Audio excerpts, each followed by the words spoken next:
Earth's moon is one of the most unique moons in our solar system. Can we launch rockets from the lunar surface?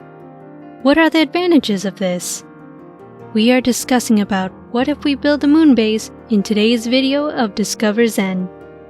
The United States had a total of 6 manned missions to the moon that landed a total of 12 astronauts from 1969 to 1972 in a series of Apollo missions.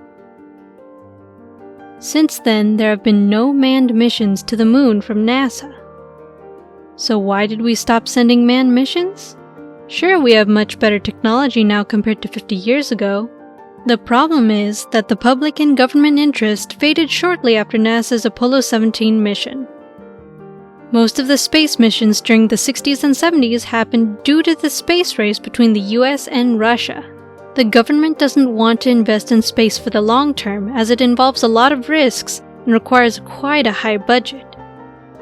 But here we are talking about building a moon base. Even if we automate most processes, we need some humans to stay and monitor the operations on the moon. We have the technology to build a lunar base now. It might take $20 to $30 billion and 10 to 15 years to get it up and running, but then the base will certainly pay for itself in the long term. The moon has temperatures ranging from 127 to negative 173 degrees Celsius or 260 to negative 343 degrees Fahrenheit. Then there's the radiation and low gravity, 1/6 that of the Earth's. A lunar day is around 29 Earth days, which means 2 weeks of daylight followed by 2 weeks of darkness. We can use solar power to generate power on the moon. In the recent study, we found that lunar surface contains lunar water. This lunar water could be a source for drinking water. Hydrogen and oxygen could be used to manufacture important products on the surface and can also be used for future space exploration too. It is important to note that liquid hydrogen delivers a specific impulse of about 30% to 40% higher than most other rocket fuels. Oxygen within the lunar regolith could also be extracted for breathing. The moon's surface gravity is about 1/6 as compared to Earth, therefore the escape velocity is just shy of 2.38 kilometers per second, whereas the escape velocity of Earth is 11.19 kilometers per second.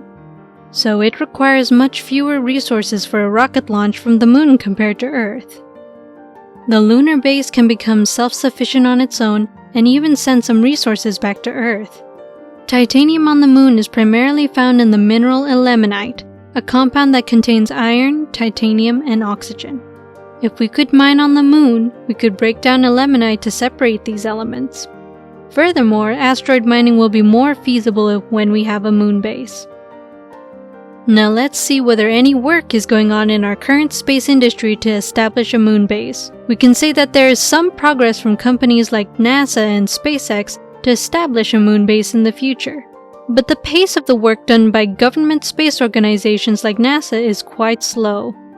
NASA's Artemis program is aiming to send humans back to the moon and possibly establish a moon base. They are expecting to launch the Artemis 1 rocket in November 2021. Similarly, Elon Musk's company SpaceX is working on a lunar starship, and its goal is to land this starship on the moon before 2022. But it's safe to say that a sustainable moon base will take at least 5 to 10 years to be set up. We now know that the moon base is not so hard to build, but let's imagine a harder scenario. What if we terraformed Mars? That sounds like a different video to speculate and investigate on Discover Zen.